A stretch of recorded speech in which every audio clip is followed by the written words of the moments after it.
Capítulo 14. Como vencer os 6 fantasmas do medo. Ao ler este capítulo, analise-se e descubra quantos fantasmas estão atrapalhando o seu caminho. Antes que qualquer parte desta filosofia possa ser posta em prática com sucesso, você deve preparar-se para recebê-la. A preparação não é difícil. Começa com o estudo, a análise e o entendimento de 3 inimigos que devem ser afastados: indecisão, dúvida e medo.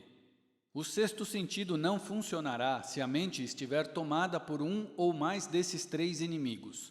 Os componentes do trio maldoso são muito unidos. Aonde um vai, os outros também vão.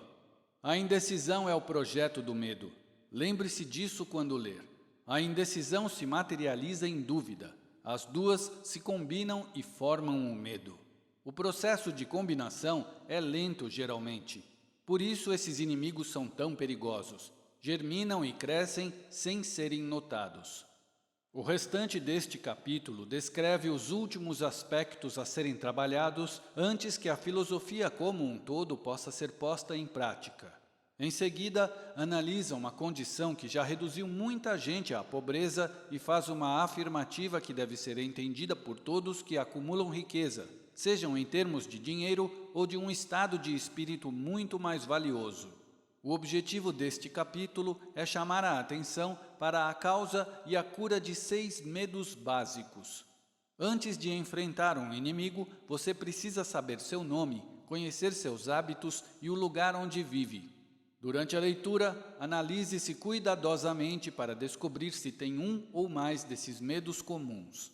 Não se deixe enganar pelos hábitos desses inimigos sutis. Às vezes, eles se escondem no subconsciente, onde é difícil localizá-los e ainda mais difícil eliminá-los. Os 6 medos básicos.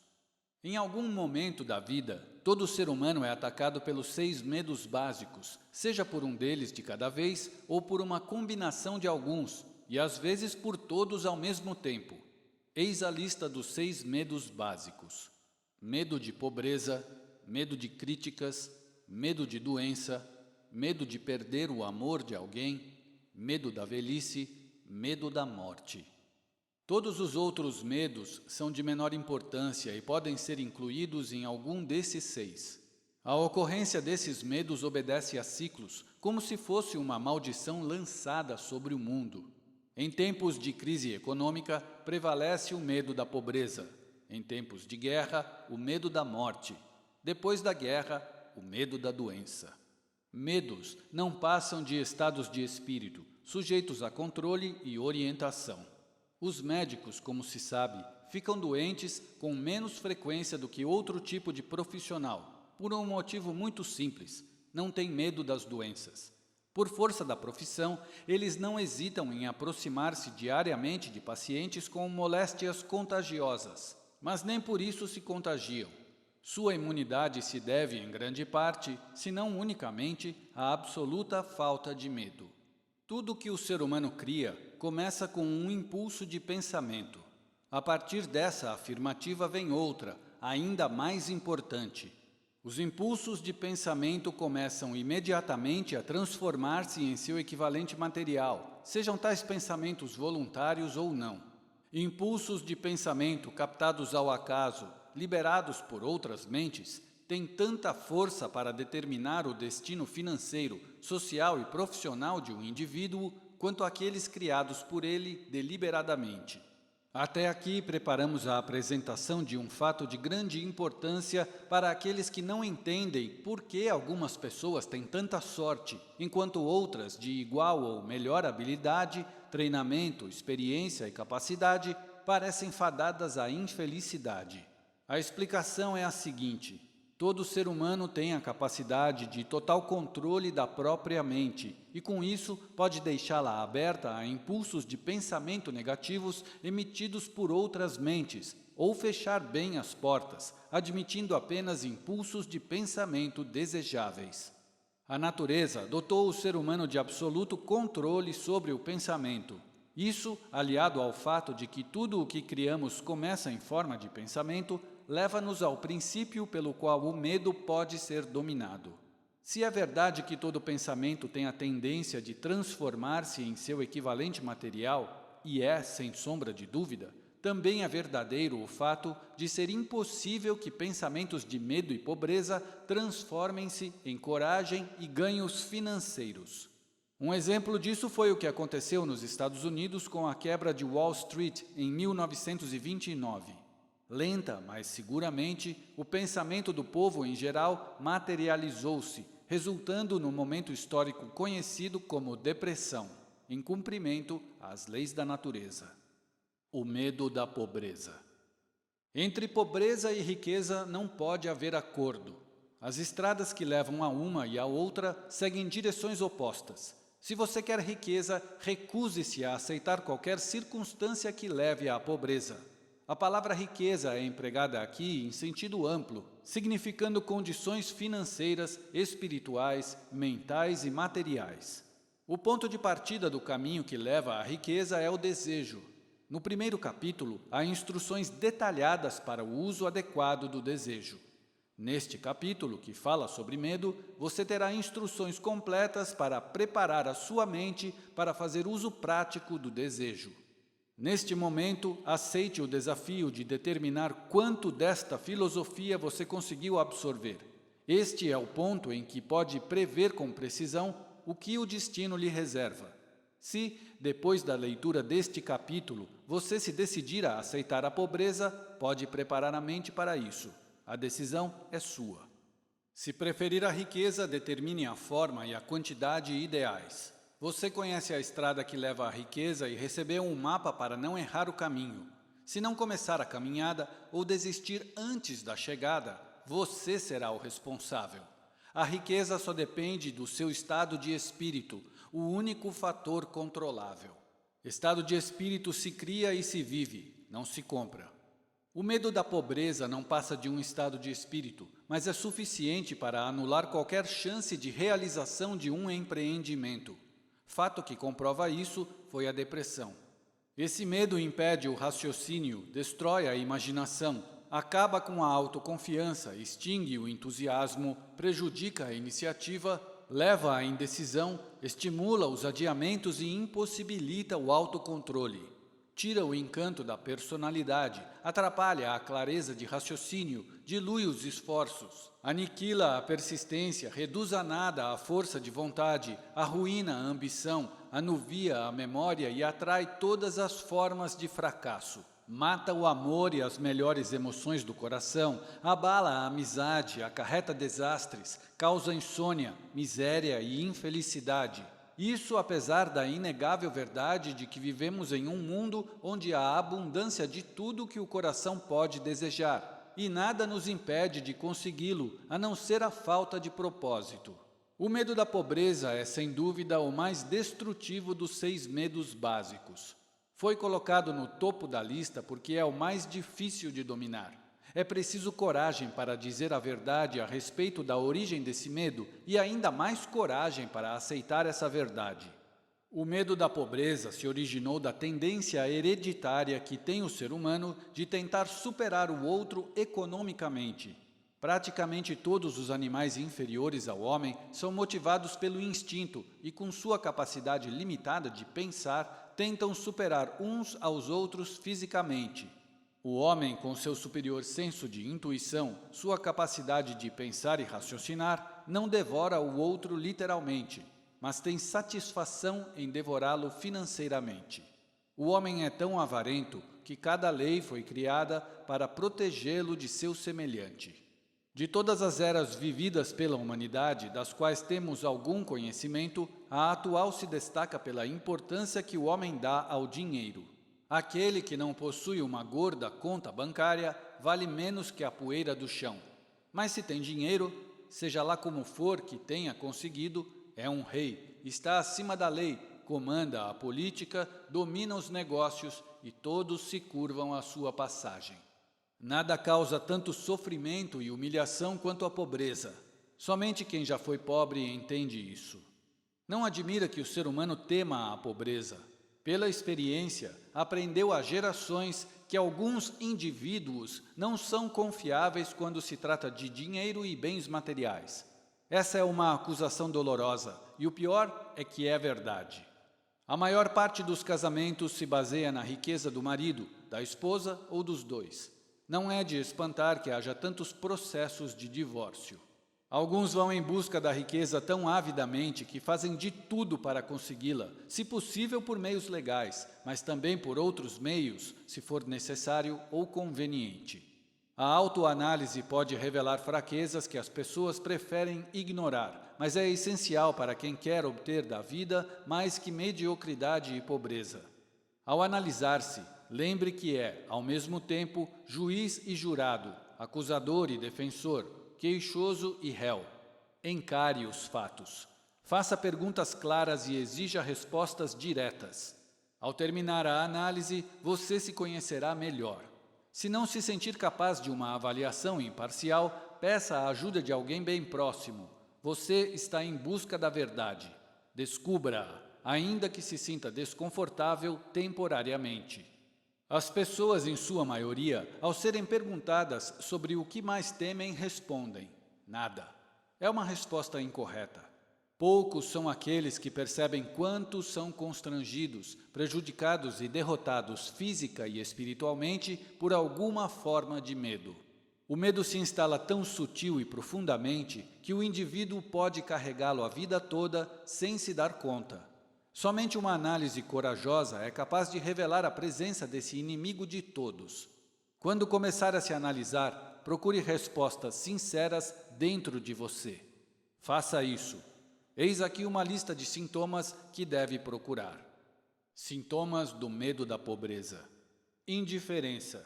Expressa-se comumente pela falta de ambição, pela tolerância com a pobreza, pela aceitação passiva do que a vida oferece, pela preguiça física e mental, pela falta de iniciativa, de imaginação, de entusiasmo e de autocontrole. Indecisão. Hábito de deixar as decisões nas mãos dos outros, de ficar em cima do muro. Dúvida. Expressa-se geralmente por desculpas e álibis destinados a disfarçar, explicar ou justificar as próprias falhas e por críticas ao sucesso alheio, motivadas pela inveja. Ansiedade. Expressa-se comumente pelo hábito da pessoa de encontrar defeitos nos outros, pela tendência a gastar mais do que ganha, pelo desleixo com a própria aparência e pelo ar carrancudo, pelo abuso de álcool e drogas, por nervosismo, desequilíbrio, insegurança e constrangimento. Excesso de precaução. Expressa-se pelo hábito de ver tudo pelo lado negativo, pensando e falando em possíveis falhas, em vez de concentrar-se nos meios de alcançar o sucesso. A pessoa conhece os motivos do fracasso, mas nada faz para superá-los. Espera pela hora certa de colocar os planos em ação e a espera se torna um hábito. Só se lembra do que deu errado, esquecendo o que deu certo, sem perceber a situação como um todo. O pessimismo causa má digestão, prisão de ventre, intoxicação, dificuldade em respirar e mal-estar generalizado. Hábito de deixar tudo para depois. Expressa-se pelo hábito de deixar para amanhã o que deveria ter sido feito no ano passado, pelo desperdício de tempo na criação de desculpas para o não cumprimento das tarefas e pela fuga às responsabilidades. Esse sintoma está intimamente ligado ao excesso de precaução, à ansiedade e à dúvida. Recusa em aceitar a responsabilidade quando isso pode ser evitado. O indivíduo prefere desistir a lutar pelo que deseja. Prefere ceder às dificuldades a utilizá-las como degraus para o sucesso. Prefere contentar-se com o pouco que a vida lhe oferece a buscar prosperidade, prazer e felicidade. Ele planeja o que fazer se e quando for vencido pelo fracasso, em vez de afastar qualquer possibilidade de bater em retirada. Falta-lhe autoconfiança, firmeza de propósito, autocontrole, iniciativa, entusiasmo, ambição, bom senso e capacidade de raciocínio. Ele espera a pobreza, em vez de buscar a riqueza. Em geral, une-se a outros que têm atitudes semelhantes.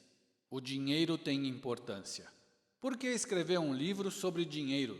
Por que medir a riqueza apenas em termos financeiros? São as perguntas que muitos me fazem. Acreditam, com razão, haver formas de riqueza mais desejáveis do que o dinheiro. Existem riquezas que não podem ser medidas em termos monetários, é verdade, mas há milhões de pessoas que dizem: dê-me o dinheiro de que preciso e farei o resto. A principal razão que me levou a escrever este livro sobre como ganhar dinheiro é o fato de crises financeiras terem provocado em muitas pessoas o medo da pobreza. Westbrook Pegler, em The New York World Telegram, descreve a situação. O dinheiro não passa de discos de metal ou folhas de papel, e existem tesouros do coração e da alma que ele não compra. Mas o indivíduo que se vê completamente sem dinheiro não consegue lembrar-se disso nem manter o ânimo. Observe o homem arruinado, sem teto, sem emprego. Veja seus ombros caídos, o andar vacilante, o olhar perdido. Ele não consegue escapar a um sentimento de inferioridade em relação aos que têm emprego e uma vida organizada, ainda que se reconheça superior a eles em caráter, inteligência ou capacidade. Esses outros, por sua vez, ainda que sejam amigos, sentem-se de certa forma superiores, talvez inconscientemente, considerando aquele que está em dificuldades como uma vítima. Pedir dinheiro emprestado é uma solução apenas temporária e nunca suficiente para manter o padrão de vida anterior. Além disso, é uma experiência que em nada contribui para elevar o ânimo, como acontece quando o dinheiro é conquistado por esforço próprio. Claro que isso não se aplica aos parasitas e inúteis, mas aos indivíduos com ambição normal e respeito próprio. A mulher esconde o desespero. As mulheres que passam por essa mesma situação desagradável têm uma reação diferente. Elas são raras nas filas de mendigos à espera de comida, dificilmente pedem dinheiro aos passantes e não são reconhecidas na multidão pelos mesmos sinais que os homens. Claro que não me refiro àquelas que nas grandes cidades quase igualam o número de moradores de rua do sexo masculino. Falo de mulheres decentes e inteligentes em situação difícil. Devem ser muitas, mas não se mostram. Talvez morram de vergonha. O homem sem ocupação tem tempo de sobra para pensar. Pode percorrer quilômetros atendendo a um anúncio de emprego e, ao chegar lá, descobrir que a vaga já foi ocupada, ou que se trata de uma daquelas colocações que não oferecem salário, e sim uma comissão sobre a venda de bugigangas inúteis que ninguém compraria, exceto por piedade. De volta ao ponto de partida, ele se vê novamente sozinho e sem rumo. Então, anda e anda.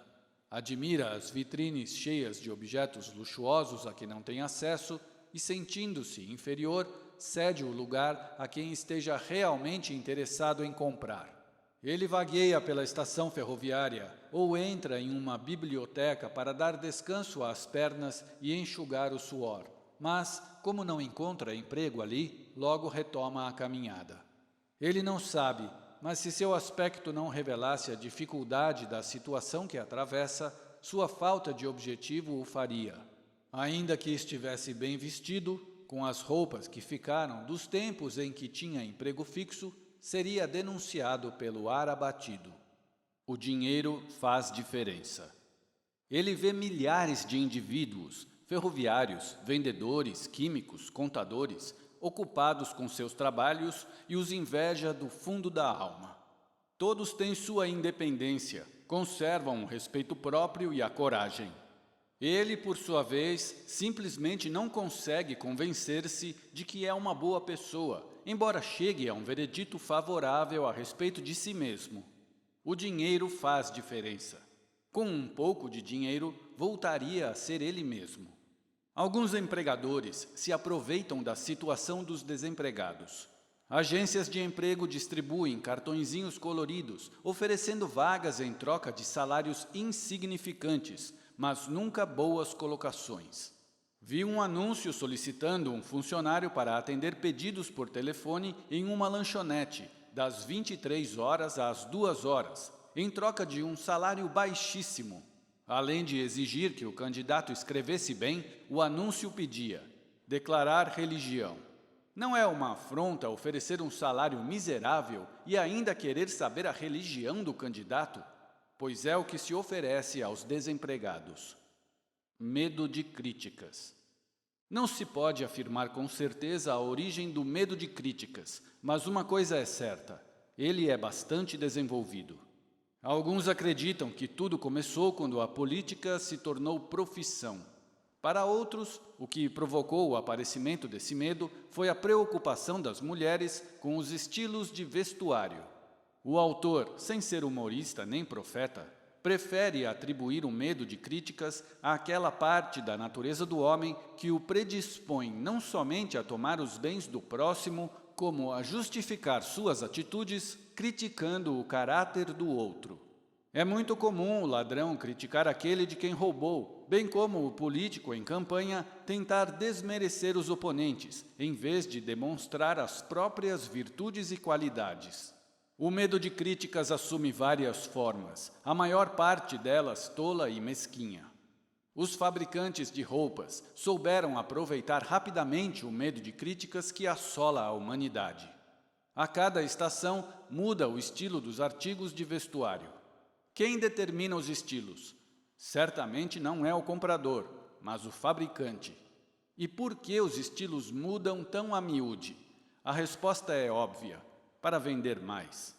É pelo mesmo motivo que os fabricantes de automóveis, com raras e honrosas exceções, alteram os modelos a cada temporada. Todos querem ter um carro do ano, ainda que o modelo anterior seja melhor. Até aqui descrevemos comportamentos sob a influência do medo de críticas acerca de aspectos menos importantes da vida. Vamos agora examinar o comportamento humano quando esse medo afeta os mais importantes aspectos dos relacionamentos. Tomemos, por exemplo, uma pessoa que tenha alcançado a idade da maturidade mental, entre 35 e 40 anos em média. Se fosse possível ler seus pensamentos, encontraríamos uma forte descrença na maioria dos mitos que lhes foram transmitidos por dogmatistas e teólogos anos antes. Muito raramente, porém, você encontrará alguém com coragem de expressar sua opinião. Quando pressionadas, as pessoas, em sua maioria, preferem mentir a admitir que não acreditam nas histórias associadas à forma de religião que mantinha presos os fiéis antes da era da informação e das descobertas científicas. Por que o indivíduo médio, mesmo nestes dias de esclarecimento, esquiva-se a negar sua crença nos mitos que foram a base da maioria das religiões há algumas décadas? A resposta é: por medo das críticas. Homens e mulheres arderam em fogueiras por terem ousado expressar sua descrença em fantasmas. Não admira que tenhamos herdado uma consciência que nos faz temer a crítica. Houve um tempo, nem tão longe assim, em que a crítica acarretava punições severas, o que ainda acontece em alguns países. O medo de críticas rouba a iniciativa, destrói a capacidade imaginativa, limita a individualidade, mata a autoconfiança e prejudica o ser humano de muitas outras maneiras. Às vezes, os pais causam danos irreparáveis aos filhos ao criticá-los.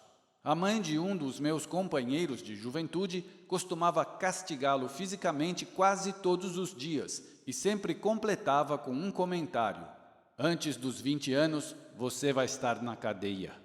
Aos 17, ele já estava na casa de correção. A crítica é uma forma de serviço que todo mundo tem em estoque e apressa-se a prestar sem cobrar, quer haja ou não uma solicitação. Os parentes mais próximos costumam ser os piores críticos. Deveria ser considerado crime, na verdade é um crime da pior espécie, pai ou mãe incutirem complexos de inferioridade na mente dos filhos, por meio de censuras desnecessárias. Os patrões que conhecem a natureza humana conseguem o máximo de seus empregados, oferecendo sugestões construtivas em vez de críticas. O mesmo podem fazer os pais. A crítica planta no coração medo e ressentimento, nunca amor e afeto. Sintomas do medo de críticas. Esse medo é quase tão comum quanto o medo da pobreza e tem os mesmos efeitos prejudiciais para a realização pessoal, principalmente porque destrói a iniciativa e inibe o exercício da imaginação. Seus principais sintomas são estes: constrangimento, Expressa-se geralmente por nervosismo, timidez em conversas e encontros com estranhos, dificuldade em fixar o olhar e movimentos desajeitados de mãos, braços e pernas. Desequilíbrio. Expressa-se por instabilidade da voz, nervosismo na presença de outras pessoas, falhas de memória e má postura corporal. Fraqueza de personalidade. Falta de firmeza nas decisões, de encanto pessoal e de capacidade de expressar opiniões com segurança. Hábito de fugir dos problemas em vez de enfrentá-los. Concordância com opiniões alheias sem maiores ponderações. Complexo de inferioridade. O indivíduo expressa por palavras e atos quanto se acha superior, como meio de esconder um sentimento de inferioridade. Usa palavras difíceis para impressionar, muitas vezes sem conhecer seu significado. Imita o comportamento, o modo de falar e de vestir de outras pessoas. Gaba-se de realizações imaginárias, o que lhe dá um ar de falsa superioridade. Extravagância. Hábito de ostentar, gastando mais do que ganha. Falta de iniciativa. Expressa-se pela dificuldade em aproveitar oportunidades que poderiam contribuir para o crescimento pessoal, pelo medo de expressar opiniões, pela falta de confiança nas próprias ideias, pelas respostas evasivas a perguntas feitas por superiores, pela fala e pelos gestos hesitantes, bem como pela falsidade em palavras e atitudes. Falta de ambição. Expressa-se por apatia física e mental, pouca assertividade, lentidão na tomada de decisões, facilidade de sofrer influências externas, hábito de elogiar pela frente e criticar pelas costas, aceitação passiva das derrotas, abandono das tarefas ao menor sinal de oposição, suspeitas infundadas, fuga à responsabilidade pelos próprios erros e falta de tato nas palavras e atitudes. Medo de doenças. O medo de doenças tem origem em nossa herança física e social, assim como os medos da velhice e da morte, pois nos leva à fronteira de mundos terríveis e desconhecidos, sobre os quais ouvimos histórias preocupantes. É bastante comum também a ideia de que vendedores de saúde pouco éticos contribuem para manter vivo o medo de doenças. O ser humano teme a doença, sobretudo por causa das imagens terríveis sobre a morte plantadas em sua mente. Além disso, preocupa-se com o custo do tratamento. Um médico conceituado avaliou em 75% a incidência de hipocondria, doenças imaginárias, no total de pessoas que vão ao consultório. Já se provou que o medo de estar doente, ainda que sem o menor fundamento, frequentemente produz os sintomas físicos da doença temida. Como é poderosa a mente humana! Tanto constrói como destrói. Distribuidores de medicamentos acumularam fortunas aproveitando-se dessa fraqueza. Há alguns anos, o pessoal da revista Collier's Weekly Magazine, descontente com a situação, promoveu uma forte campanha contra alguns elementos antiéticos da indústria farmacêutica. Durante a Segunda Guerra Mundial, quando houve uma epidemia de gripe em Nova York, o prefeito adotou medidas drásticas para impedir os danos causados pelo medo que os habitantes da cidade tinham de adoecer. Ele convocou os representantes da imprensa escrita e disse: "Senhores, quero pedir que não publiquem matérias alarmistas sobre a epidemia de gripe. Se não pudermos contar com a sua cooperação, chegaremos a uma situação incontrolável."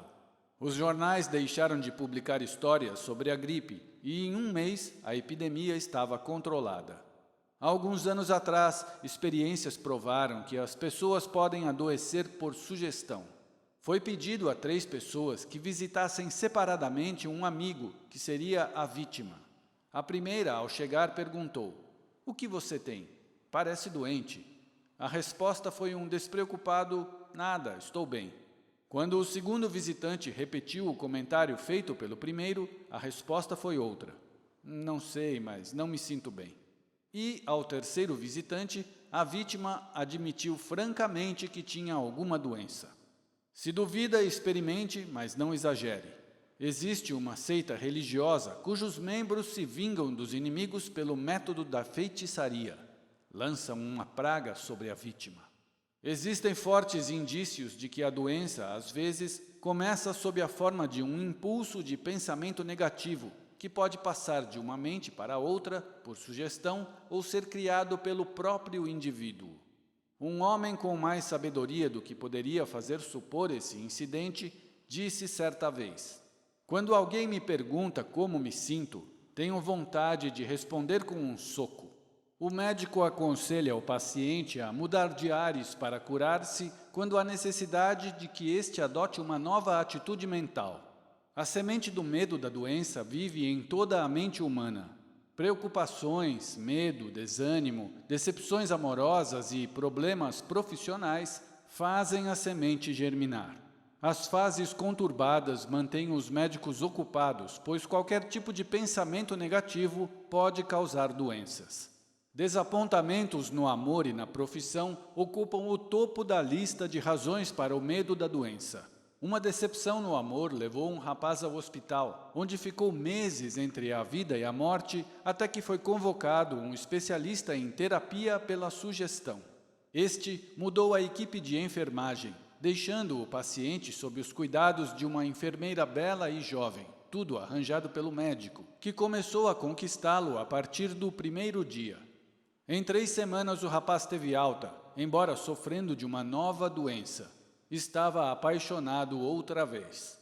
O remédio não passou de uma estratégia, mas o paciente e a enfermeira se casaram mais tarde. E pelo menos até hoje gozam de boa saúde. Sintomas do medo de doença. Os sintomas desse medo quase generalizado são estes: autossugestão. Hábito de usar negativamente a autossugestão, procurando e esperando encontrar sintomas de todo tipo de doença. Prazer em doenças imaginárias, falando delas como se fossem reais. Hábito de experimentar todos os remédios e tratamentos sugeridos. Conversas sobre cirurgias, acidentes e outras formas de doença. Experimentação de dietas e exercícios físicos sem orientação médica. Uso indistinto de remédios caseiros, industrializados ou receitados por curandeiros. Hipocondria. Hábito de pensar e falar em doenças, esperando descobri-las até provocar uma crise nervosa. Não existe medicação que cure essa condição. Ela é provocada pelo pensamento negativo e só pode ser curada pelo pensamento positivo. Segundo se diz, a hipocondria, termo médico para doenças imaginárias, causa tanto mal quanto a própria doença. A maioria das chamadas doenças dos nervos vem de males imaginários. Falta de exercício. Geralmente, o medo de doenças faz o indivíduo evitar a vida ao ar livre, impede o exercício físico adequado e, assim, provoca aumento de peso. Suscetibilidade. O medo de adoecer diminui a resistência física, criando uma condição favorável a toda forma de doença. Com frequência, o medo de doenças vem associado ao medo da pobreza, em especial no caso dos hipocondríacos que se preocupam com a conta do hospital, os honorários do médico e o preço dos remédios. Esse tipo de pessoa procura estar preparada para a doença, fala sobre a morte, compra sepultura e economiza para as despesas com o enterro. Papel de vítima. Hábito de usar doenças imaginárias para angariar simpatia. Muitos recorrem a esse artifício para fugir do trabalho. A simulação de doenças serve para encobrir a preguiça pura e simples ou a falta de ambição. Excesso. Hábito de usar álcool ou drogas para aliviar a dor em vez de eliminar a causa dessa dor. Costume de ler sobre doenças e preocupar-se com a possibilidade de ser atacado por uma delas.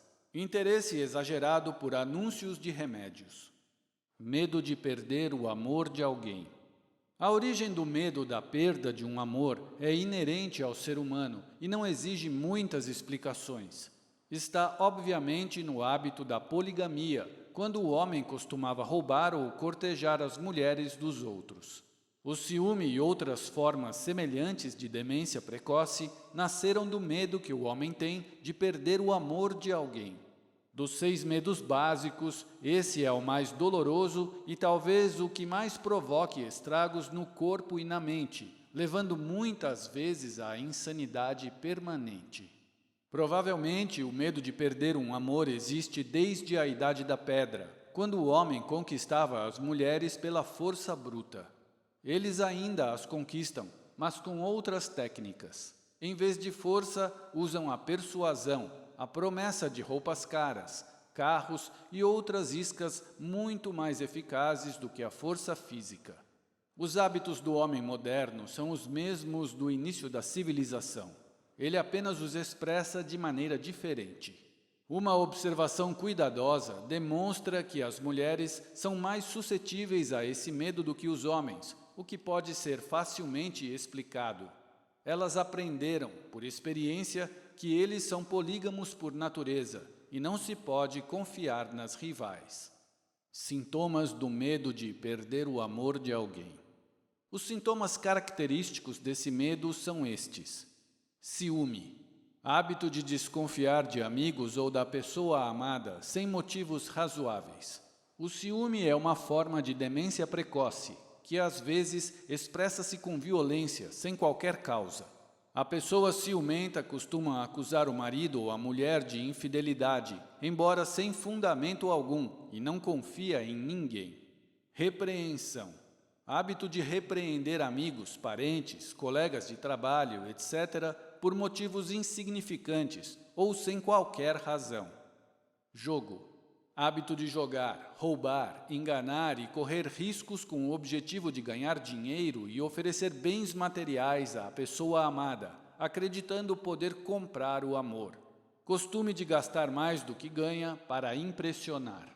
Insônia, nervosismo, descontrole, insegurança, instabilidade de humor e falta de persistência e de força de vontade. Medo da velhice. O medo da velhice tem 2 origens principais. A primeira é o medo de que a velhice traga a pobreza, de que os bens materiais sejam tomados por alguém. A segunda, e mais forte, são os falsos e cruéis ensinamentos transmitidos de geração em geração, bem como outros truques habilmente concebidos para manter o ser humano dominado pelo medo. A possibilidade de doenças, que aumenta com o passar dos anos, e de diminuição da atração sexual, também contribuem para esse medo. Existe uma associação entre velhice e possibilidade de pobreza. Asilo não é uma palavra bonita. Qualquer um se arrepia com a ideia de passar os últimos dias de vida em um abrigo para idosos. E há ainda a possibilidade de perda da independência física e financeira. Sintomas do medo da velhice.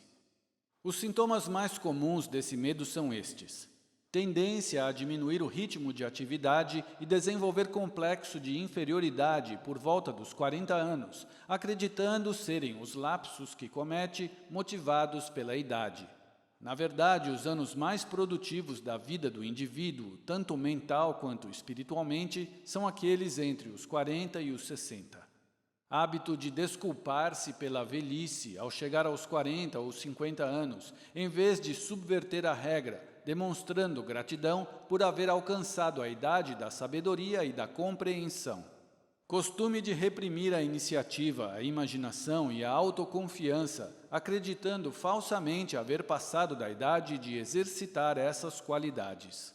Preferência por um vestuário de estilo jovem e adoção de maneirismos típicos da juventude, provocando comentários de conhecidos e desconhecidos. Medo da morte. Para alguns, o medo da morte é o mais cruel dos medos básicos, por uma razão óbvia. A terrível sensação de medo associada à ideia da morte, na maior parte dos casos, pode ser atribuída diretamente ao fanatismo religioso. Os chamados pagãos têm muito menos medo da morte do que os mais civilizados. Há centenas de milhões de anos, o homem procura as respostas para estas 2 perguntas: de onde venho? Para onde vou? Há muitas eras, indivíduos espertos e astuciosos respondiam rapidamente a essas perguntas, mas cobravam um preço por isso. Veja agora a principal razão para o medo da morte. Entre em minha tenda, abrace minha fé, aceite meus dogmas e garantirei a sua entrada imediata no céu após a morte. Se ficar fora da tenda, será levado pelo demônio e arderá no fogo do inferno por toda a eternidade, diz o líder de uma seita. A eternidade é muito tempo. O fogo é terrível. A ideia do castigo eterno pelo fogo não somente faz o ser humano temer a morte, mas também perder a razão e o interesse pela vida, além de tornar a felicidade impossível. Durante minha pesquisa, reli o livro A Catalogue of the Gods, no qual estão listados os 30.000 deuses adorados pelo homem. Imagine, deuses com 30.000 representações diferentes, de lagostas a formas humanas. Não admira que o ser humano se assuste tanto com a ideia da morte. Embora o líder religioso não seja capaz de garantir ao fiel um salvo-conduto para o céu, nem tenha o poder de fazer o infeliz descer ao inferno, esta última possibilidade é tão terrível que a simples ideia toma conta da imaginação e parece tão real que elimina a razão e impõe o medo da morte. Na verdade, ninguém sabe, nem nunca soube, se céu e inferno existem e como são. Essa falta de conhecimento positivo abre as portas da mente humana ao charlatanismo, que a controla com astúcia, artifícios e mentiras piedosas. O medo da morte já não é tão comum como no tempo em que não havia instituições de ensino. Os cientistas mostraram a verdade ao mundo, libertando rapidamente a humanidade do terrível medo da morte. Os jovens universitários não se deixam impressionar facilmente pelo fogo e pelo enxofre do inferno. Com a ajuda de ciências como biologia, astronomia, geologia e outras relacionadas a estas, os medos que povoavam as mentes dos seres humanos, destruindo sua razão, foram afastados. As clínicas para doentes mentais estão cheias de gente que enlouqueceu por medo da morte. Esse medo de nada adianta. A morte virá, seja qual for a nossa opinião a respeito dela. Aceite-a como uma necessidade e não pense mais no assunto. Se a morte não fosse necessária, não aconteceria. E talvez não seja tão ruim como dizem. O mundo todo é feito apenas de energia e matéria.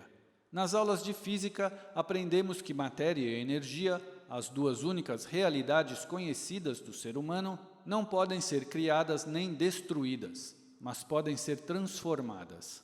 Vida é energia. Se é impossível destruir energia e matéria, também é impossível destruir a vida. Pode haver processos de transição ou mudança, mas não a destruição da vida. Então, a morte é uma simples transição. E se a morte não for apenas mudança ou transição, nada haverá depois dela, a não ser um sono eterno e tranquilo. Como não há motivo para temer o sono, você pode banir de vez o medo da morte. Sintomas do medo da morte. Os sintomas desse medo são estes: hábito de pensar na morte em vez de aproveitar a vida ao máximo, geralmente por falta de objetivo ou de uma ocupação produtiva. Esse medo atinge principalmente os mais idosos, mas às vezes pode afetar também os mais jovens.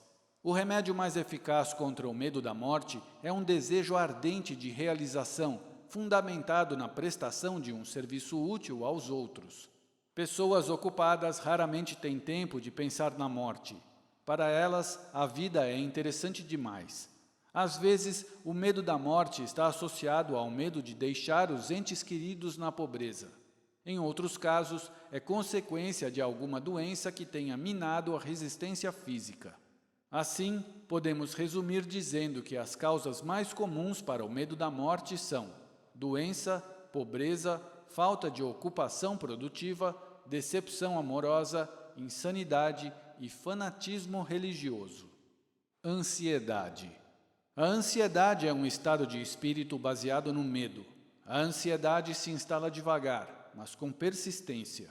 É insidiosa e sutil. Passo a passo toma a mente, até anular a capacidade de raciocínio, a autoconfiança e a iniciativa. A ansiedade é uma forma de medo continuado causado pela indecisão. Portanto, é um estado de espírito que pode ser controlado. A indecisão desequilibra a mente, e uma mente desequilibrada é impotente. Mesmo sob condições econômicas normais, falta à maioria dos indivíduos a força de vontade para tomar decisões com agilidade e levá-las adiante. Em períodos de instabilidade da economia, a situação fica ainda mais complicada. Além de sua natural dificuldade em tomar decisões, eles são influenciados pela indefinição dos que os rodeiam, criando-se, assim, um estado de indecisão em massa. Em 1929, durante a crise econômica que se abateu sobre os Estados Unidos, a atmosfera do mundo todo foi contaminada pela sinistrose e pela ansiosite, duas doenças mentais que se espalharam depois da quebra de Wall Street. Só existe um remédio conhecido para tais doenças: o hábito de tomar decisões com rapidez e firmeza. Aliás, é um remédio que se aplica a todas as pessoas. Quando nos decidimos por uma determinada linha de ação, a ansiedade desaparece.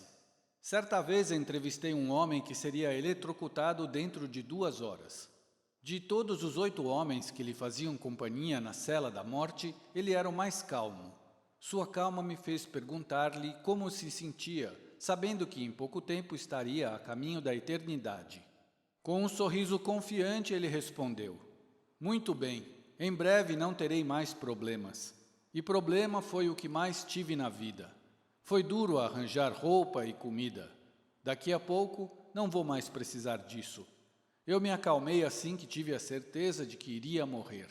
Eu me preparei mentalmente para aceitar meu destino." Enquanto conversava comigo, ele devorava uma refeição em quantidade suficiente para 3 pessoas e parecia gostar, como se não estivesse à beira de um desastre. A decisão deu àquele homem resignação. A decisão pode evitar a ocorrência de circunstâncias não desejadas. Por causa da indecisão, os 6 medos básicos se transformam em ansiedade. Se quer livrar-se para sempre do medo da morte, tome a decisão de aceitá-la como um acontecimento inevitável. Afaste o medo da pobreza, tomando a decisão de satisfazer-se com a riqueza que puder acumular, sem ansiedade.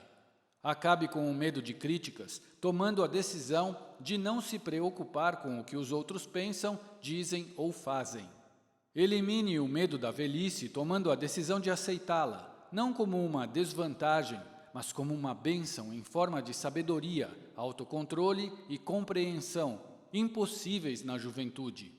Abandone o medo da doença, tomando a decisão de esquecer os sintomas. Domine o medo de perder a pessoa amada, tomando a decisão de viver bem, sem amor, se for necessário. Evite todas as formas de ansiedade, reconhecendo que nada na vida vale um preço tão elevado. A partir de então, terá equilíbrio, paz de espírito e calma, que levam à felicidade.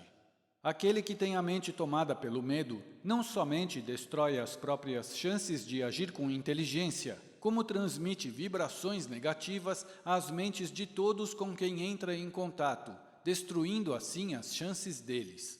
Até os cães e cavalos sabem quando o dono é medroso.